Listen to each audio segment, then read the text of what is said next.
PM Modi आज अयोध्या विकास योजना की रिव्यू बैठक में शामिल होंगे। पीएम के साथ अयोध्या विकास योजना से जुड़े प्रतिनिधि और कई वरिष्ठ अधिकारी शामिल होंगे। कृषि कानूनों के खिलाफ किसान संगठन देश भर में करेंगे प्रदर्शन। किसान कृषि बचाओ लोकतंत्र बचाओ दिवस मना रहे हैं। देश में कोरोना संक्रमण की दूसरी लहर काफी कमजोर पड़ गई है। 24 घंटे में कोरोना के 48,698 नए केस सामने आए। 1,183 मरीजों की मौत हुई। देश में रिकवरी रेट लगातार बढ़ता जा रहा है। बीते 24 घंटे में 64,818 मरीज कोरोना से ठीक हुए। नतीजा ये हुआ, एक्टिव केसेस की संख्या घटकर 6 लाख से कम हो गई। अब देश में कोरोना का नया वेरिएंट दहशत फैला रहा है। देश के 11 राज्यों में डेल्टा प्लस वेरिएंट के मामले सामने आए हैं।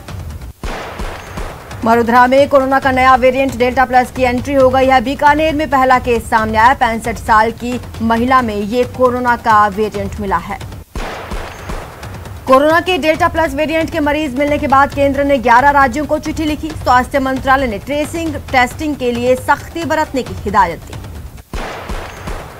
कोरोना इलाज के लिए मिलने वाली 10 लाख रुपए तक की रकम पर कोई टैक्स नहीं देना पड़ेगा। केंद्र सरकार का बड़ा ऐलान।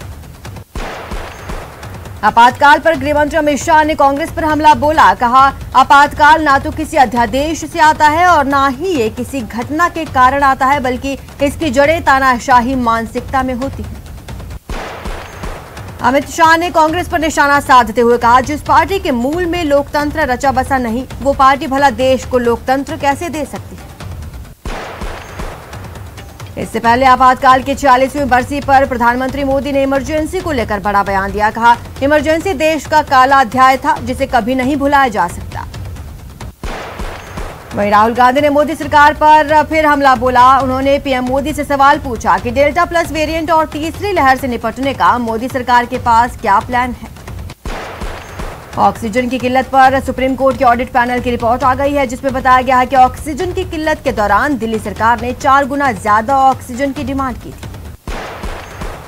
दिल्ली में ऑक्सीजन रिपोर्ट को लेकर बीजेपी लगातार केजरीवाल सरकार पर हमलावर है। बीजेपी के राष्ट्रीय प्रवक्ता संबित पात्रा ने कहा, अरविंद केजरीवाल के झूठ के कारण 12 राज्यों में ऑक्सीजन की किल्लत हुई। मनीष सिसोदिया ने कहा, बीजेपी के नेता जिस रिपोर्ट का दावा कर अरविंद केजरीवाल को घेर रहे हैं, ऐसी कोई रिपोर्ट है ही नहीं। उत्तर प्रदेश में धर्मांतरण मामले की जांच का एटीएस ने दायरा बढ़ा दिया। उमर गौतम के 200 से अधिक करीबियों के दस्तावेज और धर्मांतरण कराने की डिटेल मिली है। दरभंगा पार्सल ब्लास्ट मामले में एनआईए ने जांच तेज कर दी है। जांच में कुछ महीने पहले इसी तरह का पार्सल सिकंदराबाद से भेजने की बात सामने आई है। सीसीटीवी के जरिए पार्सल भेजने वाले की तलाश एनआईए की टीम कर रही है। जम्मू कश्मीर के शोपियां में एनकाउंटर के दौरान सुरक्षा बल के कहने पर एक आतंकी ने सरेंडर किया। मुठभेड़ के दौरान दूसरा आतंकी ढेर। आतंकियों की फंडिंग के मामले में पाकिस्तान बुरी तरह घिर चुका है। एफएटीएफ ने राहत देने से इनकार कर दिया। फिलहाल ग्रे लिस्ट में ही बना रहेगा पाकिस्तान। आज फिर पेट्रोल डीजल के दाम बढ़े। पेट्रोल 37 पैसे महंगा हुआ। जयपुर में पेट्रोल 104 रुपए 81 पैसे मिल रहा है, तो वहीं डीजल 97 रुपए 72 पैसे प्रति लीटर मिल रहा है। गहलोत कैबिनेट ने प्रदेश में 16 नए मेडिकल कॉलेज संचालन को दी मंजूरी। कर्मचारी चयन बोर्ड के सदस्यों और अध्यक्ष को 7वां वेतनमान मिलेगा। गहलोत कैबिनेट की वर्चुअल बैठक में अनलॉक 3 की गाइडलाइन को मंजूरी दी गई है। कैबिनेट में कोरोना की तीसरी लहर से निपटने और डेल्टा प्लस वेरिएंट मिलने के बाद आगे की योजना पर विस्तार से चर्चा की जाएगी। बैठक के बाद परिवहन मंत्री खाचरियावास ने कहा, तीसरी लहर को लेकर राजस्थान सतर्क है और हॉस्पिटल में तैयारियां पूरी कर ली गई। खाचरियावास ने कहा, सीएम गहलोत ने जिला प्रभारी मंत्रियों को अहम निर्देश दिए हैं। जिला प्रभारी मंत्री हर 15 दिन में अपने अपने जिलों का दौरा करेंगे। डेल्टा प्लस वेरिएंट को लेकर एसएमएस मेडिकल कॉलेज के प्रिंसिपल सुधीर भंडारी ने कहा, डेल्टा प्लस स्ट्रेन के 50 से 75% फैलने की आशंका है, इसलिए वैक्सीन की दोनों डोज लगवाना जरूरी।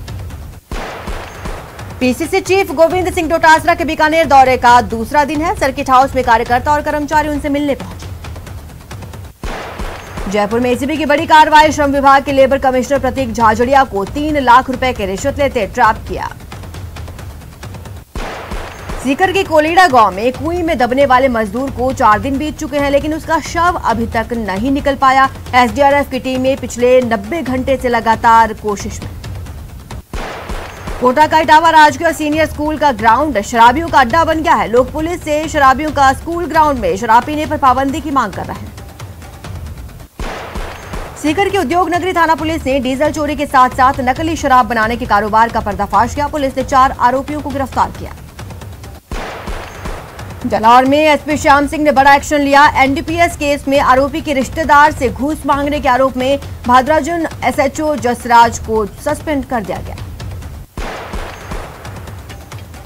अजमेर के जवाहरलाल नेहरू अस्पताल में कार्यरत एएनटी विभाग के रेजिडेंट डॉक्टर अक्षय अहंकारे का शव देर रात उनके किराए के मकान में मिला। शव को पोस्टमार्टम के लिए मोर्चरी में रखवाया गया। जांच शुरू कर दी गई है।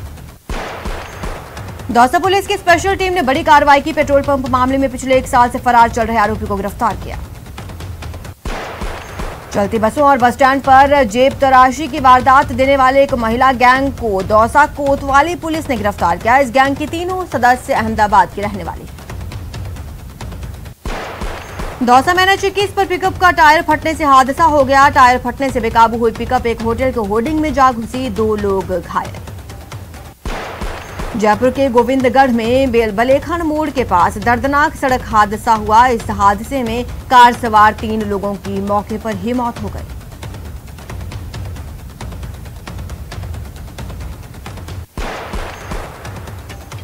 कोटा की चंबल नदी में इन दिनों सैकड़ों की संख्या में कोरमोरेंट पक्षी डेरा जमाए हुए हैं। सैकड़ों की संख्या में इन कोरमोरेंट पक्षियों का झुंड यहां से गुजरा तो वहां पर मौजूद लोग इस दुर्लभ नजारे को देखकर दंग रह गए।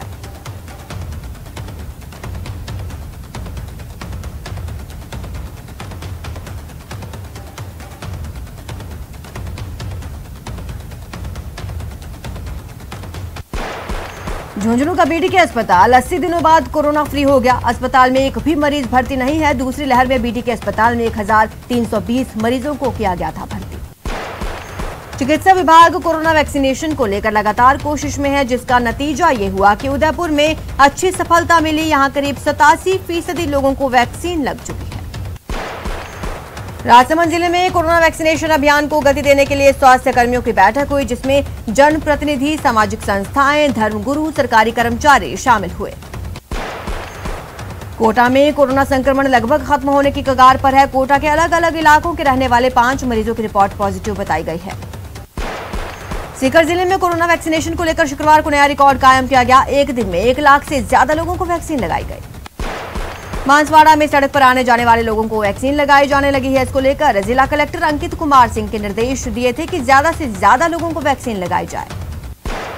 कोटा में कोरोना के साथ मलेरिया, डेंगू, चिकनगुनिया बीमारियों की रोकथाम के लिए सर्वे का काम जारी। डोर टू डोर सर्वे अभियान में चिकित्सा विभाग की 1244 टीमों ने 50,000 घरों का सर्वे किया। कोटा में नेत्रदान करने वालों का कारवां बढ़ता जा रहा है। पिछले 1 सप्ताह में 9 युवाओं ने नेत्रदान का संकल्प लिया। अलवर के बानसूर में कोरोना की तीसरी लहर की आहट को देखते हुए स्वास्थ्य विभाग सतर्क हो गया। बानसूर में 2 दिन पहले 39 कोरोना पॉजिटिव मामले आने के बाद सैंपलिंग बढ़ा दी गई। भरतपुर में विधायक अमर सिंह जाटव ने अपने कोटे से बयाना सामुदायिक स्वास्थ्य केंद्र को एम्बुलेंस भेंट की है। धौलपुर में कोरोना की तीसरी लहर को देखते हुए वैक्सीनेशन अभियान चलाया जा रहा है। साथ ही ऑक्सीजन जनरेशन प्लांट का शुभारंभ किया गया। डेल्टा प्लस के